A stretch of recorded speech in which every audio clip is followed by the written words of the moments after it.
Now it's time from Francisco Galan from the Andalusian region. He's a laboratory technician at Oleícola El Tejar, and he will explain you why this company is so special in Spain.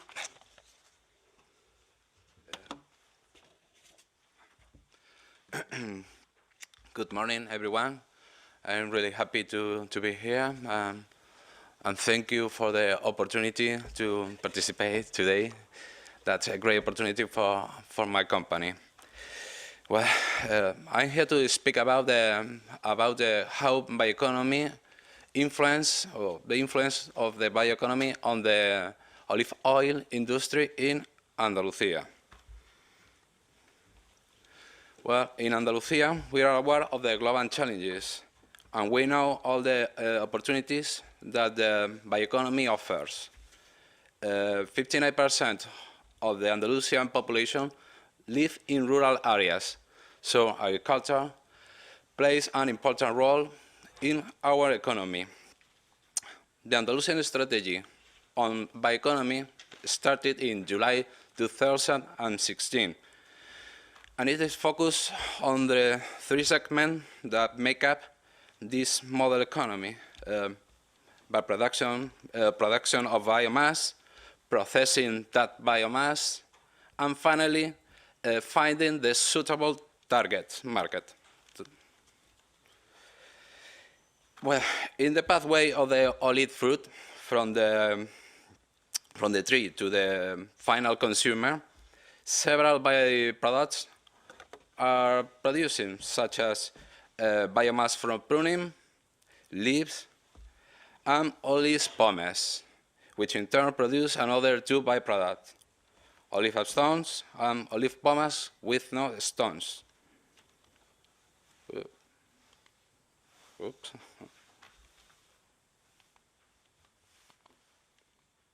Whoops, sorry. These olive pomace still have oil, in this case, pomace oil.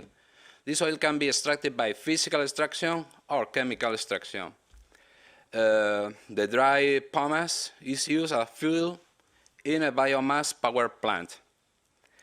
As a result of the physical extraction, another byproduct is obtained, the olive meal wastewater. This wastewater is rich in polyphenols, the most popular hydroxytyrosol, that when extracted, this wastewater continues the process to an evaporator, where the still olive meal water this is sustained. This still water is used in the cooling system, so no more water is needed to fill the cooling tower. Remaining byproducts, ashes, concentrated pomace, are used as fuel or finally as fertilizer. Oops. Well, who are we? We are Oleícola El Tejar. We are a second-degree cooperative with 243 members from all Andalusian provinces.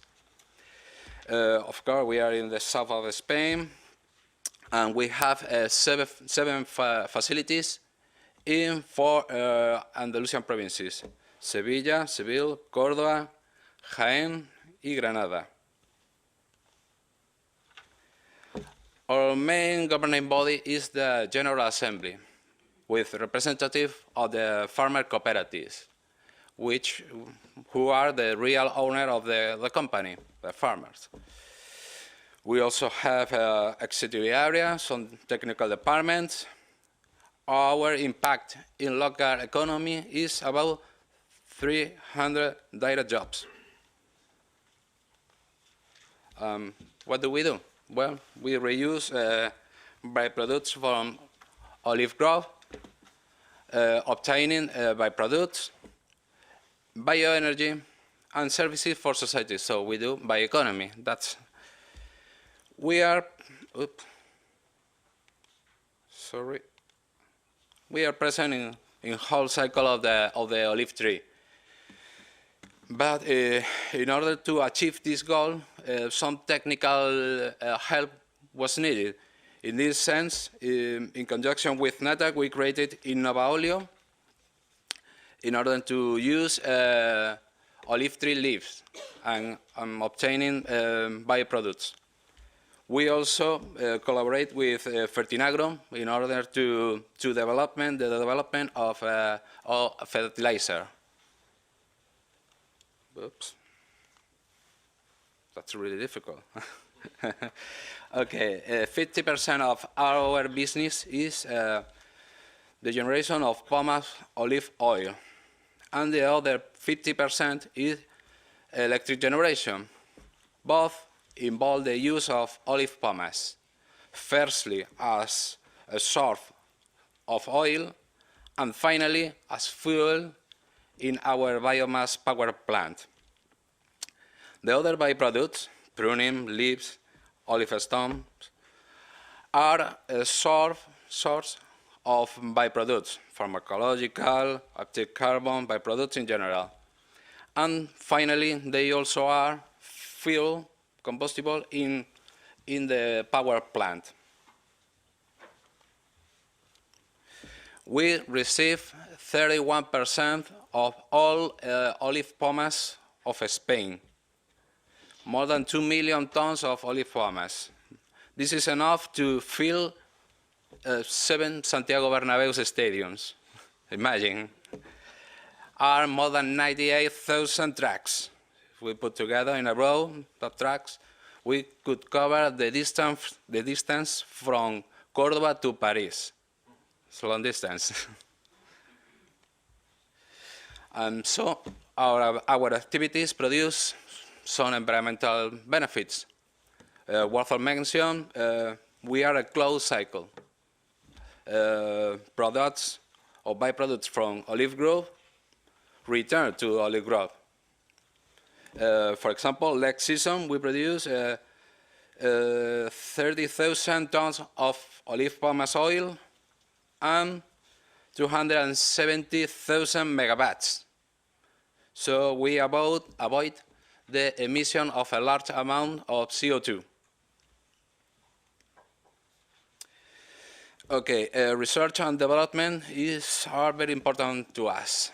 And scarcity of water is one of the greatest problems we have in the south of Spain. In this sense, in 2017, we included an hygroscopic cycle technology. And next year was included in 2017 was included in our plan in Palenciana, and next year was included in our plan in Baena. The advantage of this technology over the classical ranking cycle technology is that it allows to raise cooling temperature, so we can save water and cost. It also improves electricity, increase the efficiency of the plant. So we can avoid CO2 emission, we can reduce it. I have to say that this is the fair reference in world in this kind of plant. Another project we have is in conjunction with NATAC, the creation of Oleo. We needed the technology, the knowledge to obtain byproducts from olive tree leaves. The most important is the hydroxytyrosol, triterpenes, but there are many other products.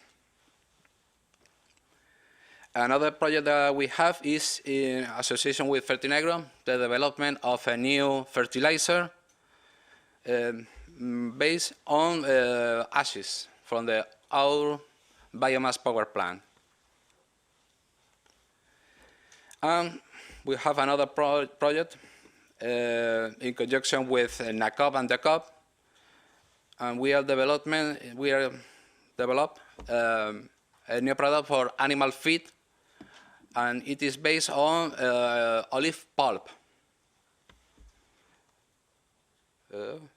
I would like to say that we are not the only one using biomass in Andalusia or Spain, but I think we are the best example valorizing biomass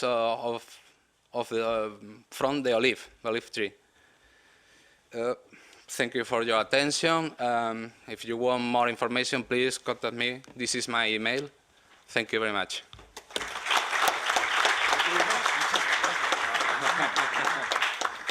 Thank you very much. So thank you very much for this having this panel. And I think we have a time for a question. If you have any question addressed to any one of these gentlemen, and if you don't, then, or if you don't dare to put it up in the air, just put it into the sly.do, please. The red button. There we go.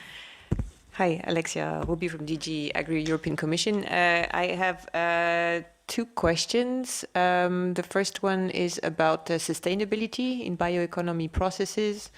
So we had a conference recently about the future of rural innovation, and one of the speakers in the bioeconomy arena said you should use only unavoidable waste as a source of biomass to valorize. So only waste that you cannot reduce or recycle, because otherwise you can incentivize actually the production of that waste and end up with the use of more resources in the beginning that what you wanted. That was not the goal. He calls that the Jevons effect. So how do you approach this, the cascading or the trying to use as much as possible the products so that you really in the end improve sustainability? That's one question. And the other question is how do in the Andalusian example, how do farmers benefit from the model? What is the return of value or income for them?